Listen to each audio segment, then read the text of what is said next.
ازيكم يا شباب؟ ايه الاخبار؟ عاملين ايه؟ يا بطل بخير. انا طالع بس كده اعلق على كلام عادل القيعي واقول لكم هو كده ده معناه ايه غالبا يعني. عادل القيعي طلع امبارح قال لك ان هو حاسس، جاله احساس كده فجاه كده من لا شيء كده فجاه سبحان الله، ان الدوري هيتوجه، ان الدوري اللي هو احنا اللي فات ده اتلعب ده اللي هو اساسا المفروض يروح لبيراميدز من الاول خالص، ان هو متوجه او هيروح لبيراميدز. ليه بقى؟ ان هو حاسس ان الرابطه ما بعتتش ورق مظبوط للفيفا سبحان الله. ما يا عم عادل القيعي اللي احنا فيه اصلا، كل القرف اللي احنا فيه ده بسبب الرابطه، وبسبب انها عايزه تجاملك، وبسبب انها ما طبقتش اللوائح والقوانين وبتعرض لك وكل حاجه. فاللي احنا فيه ده كله بسبب الرابطه. فمنين بقى اللي احنا فيه ده كله وتقول في الاخر اصل الرابطه مقصره؟ عامة يولعوا ببعض يعني، ما انت مش فاهم معايا، بس انا بتكلم انتوا ايه. انتوا يعني انت واضح انت جات لك معلومه وبتقول ان الدوري ان شاء الله هيرجع لبيراميدز، فانت عاوز تسميها بقى ايه؟ طبعا مش عاوز تبين ان انت كالعاده بتروح اي قضيه وبتخسر. لا لا لا، ما انتوا عندكمش خساره، ما الاهلي ما بيخسرش. مش عاوز تبين طبعا ان انتوا كل قضيه بتروح فيها لفيفا طبعا الحكم القاضي مش مصري لازم يعني بتاخد تخسروها.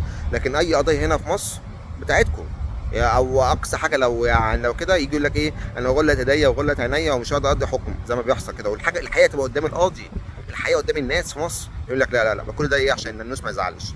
المهم طبعا لكن هناك هنا في الفيفا مفيش حاجه اسمها نانوس ومش نانوس، هنا كل واحد. فطبعا واضح ان عدل كده جات له معلومه ان خلاص الدوري ان شاء الله يروح لبيراميدز، فبيمهد ده خساره، وبيمهد ان الدوري يروح كده. فيجي طبعا مش هينفع اقول لك احنا غلطانين واحنا لا. اصل الرابطه ما بعتتش ورق مظبوط، اصل الرابطه مش اي كلام هجص. يا ابني اول حاجه اساسا المفروض الرابطه تبقى محايده، ده الرابطه كمان مش محايده ومش عاجبك. تاني حاجه كمان زي ما قلت لك اللي احنا فيه ده كله اساسا، كل اللي احنا فيه ده والقرف ده بسبب الرابطه. فمنين هي الرابطه اساسا مش عاوزه تساعدك؟ احنا القرف ده كله بسبب ان الرابطه فجاه كده غيرت القرار. وايه، ورغم انها رحنا اللجنه الاولمبيه ورحنا يمين وشمال وخلاص، ولوحه باينه خلاص اللي ننسحب ثلاث نقط وثلاث نقط اخر السيزون يعني سته. لكن لا، اصل ظروف قهريه واي كلام هبل بيتقال. طبعا الفيفا مش هتشوف الهبل والضحك ده تقول لك يا ابني ايه العبث اللي انتوا فيه ده؟ طبعا الدوري يروح لصاحبه.